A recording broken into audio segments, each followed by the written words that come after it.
quelque chose craque, non pas à l'extérieur, mais dedans. Une faille s'ouvre, une sensation étrange, comme si deux mondes coexistaient. Il y a la réalité ancienne, bien connue, celle de la lutte, des contraintes, des croyances lourdes. Et une autre réalité plus subtile qui appelle sans bruit, une réalité fluide, vibrante, légère. Nous marchons entre ces deux mondes chaque jour, chaque pas. Ce que nous traversons, ce n'est pas qu'un changement d'idée ou de paradigme, c'est un basculement d'être. Il se vit dans la chair, il se vit dans le souffle. Là, au centre du corps, quelque chose œuvre, une alchimie invisible mais bien réelle. Dans le ventre, dans le deuxième chakra, se dissout peu à peu tout ce que l'humanité a accumulé de peur, de culpabilité, de séparation. C'est là que le travail se fait, lentement, comme l'eau qui polit la pierre. Et c'est pourquoi tout remonte, non pas pire qu'hier, mais pour être nettoyé au soleil qui vient.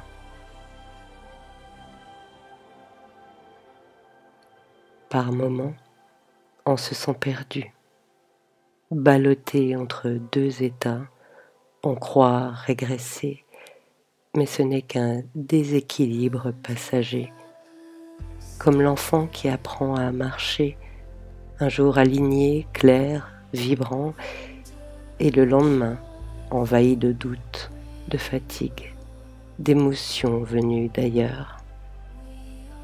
C'est normal, ce n'est pas une faiblesse, c'est le signe qu'un monde se retire et qu'un autre prend racine.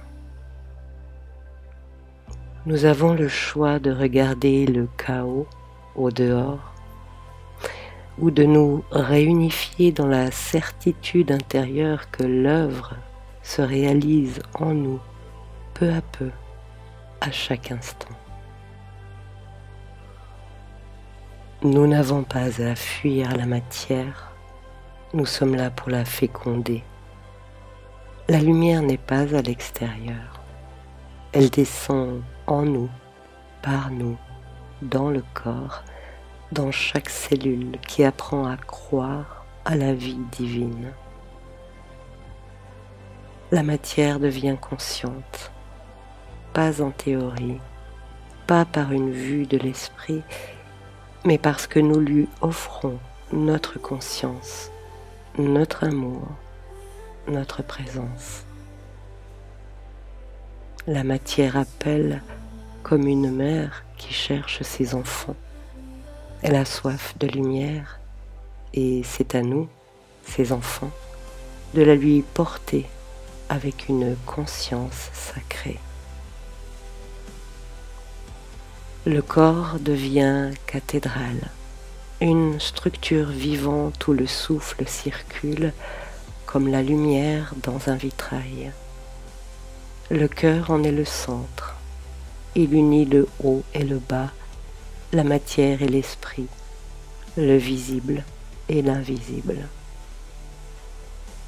Et au centre, une croix qui ne porte plus un corps crucifié, mais une rose ou une colombe, symbole de résurrection, de paix active, de l'esprit qui prend appui sur l'air pour déployer ses ailes. Ce chemin est parfois solitaire, mais il est reconnu. Dans le monde spirituel, rien n'est perdu. Chaque pas est vu, honoré, accompagné. Même quand tu doutes, même quand tu tombes, tu n'es pas seul. Il y a comme un souffle d'amour, un murmure discret qui dit « Merci, continue, tu ouvres la voie ».